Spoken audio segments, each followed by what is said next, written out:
So we'll again be focusing on what are the economic consequences of this awful war that is taking place in Ukraine, looking at the impact on our own economies, but more importantly, looking at the sanctions that we have in place to respond back to the consequence of this violence, and what are the further measures that we need to take, which will also be discussed in our ECOFIN meeting tomorrow. We all understand the effect that it is having on businesses, on consumers, on living standards within our own economies. This is due to the war. Many of the consequences that are happening, we can play a role in looking at how we can mitigate them. We can help our citizens deal with some of the costs, and that's what all ministers are currently focused on doing. I do expect that we will be hearing an update across the coming weeks from the Commission in relation to what further steps they can take. But for now, the quickest thing that we can do is what Ministers for Finance are already doing, is decisions they can make through their own budgets in their own countries to help offer some support to those who are now experiencing the rising cost of fuel with all of the challenges around that. Do you think there's more of an appetite now for greater intervention in the markets, perhaps this idea of decoupling electricity and gas prices?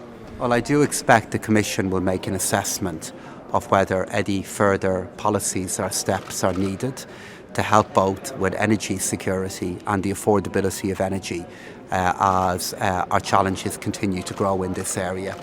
I know this is something the Commission are putting a lot of focus against, but I think it's important to acknowledge that if the Commission do bring forward proposals, they will take a little bit of time to consider and then to implement.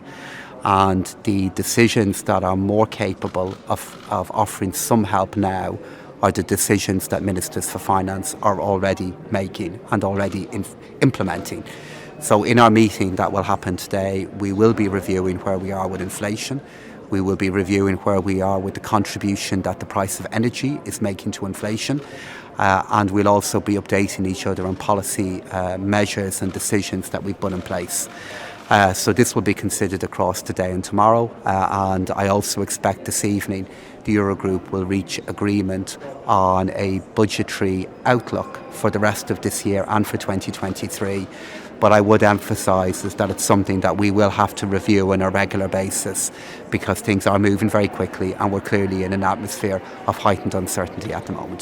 There's increasingly belligerent tones from the Kremlin this morning. If this crisis deepens, do you think the EU should seriously consider its imports of Russian oil and gas? And do you have a personal view as to whether or not Europe should think about whether to stop, say, purchasing Russian oil and gas? Any decision that we make in relation to access to energy is one that has to protect our own interests and also has to be a decision that we are capable of sustaining and implementing for quite some time. So the European Union has shown that we already have the ability to put in place very big sanctions packages, implement them quickly and maintain solidarity while they're being implemented, and we will maintain that into the future.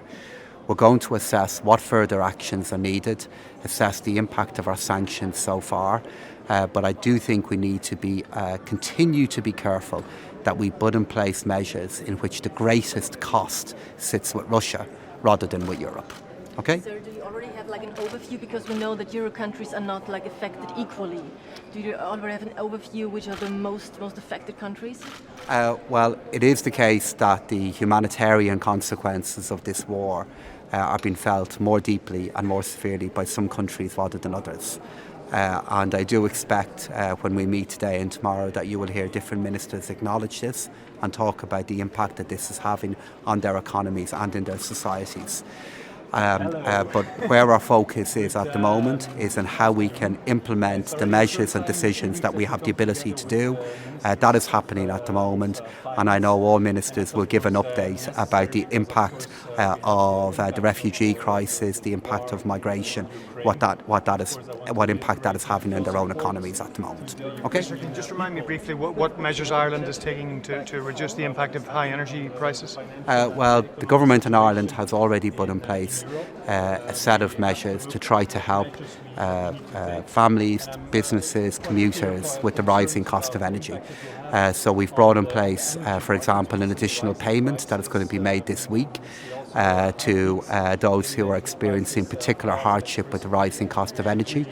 We have implemented last week a measure to reduce the taxation on a litre of diesel and a litre of petrol, and we also have the energy rebate that will be made available very soon that will be seen on your electricity bill. So the government has already brought in an array of measures to try to help with all of the affordability issues that we know so many are facing with the rising cost of energy. What we will be doing both today and tomorrow is assessing whether any further steps could be taken at European level that would support the decisions that we've made. What is now happening is largely due to the economic effects of a war. What the European Union can do is help with these rising costs. But it is also the case that these costs are going up for reasons beyond our control, and because they're due to a war, and what we will need to do is assess what help we can offer, which at an Irish level is being done. And of course the European Union will assess whether any further decisions can be made at a European Union level to support the measures that Ireland and other countries are now implementing. So on that note, I have to run to do the Eurogroup. Okay, thank you.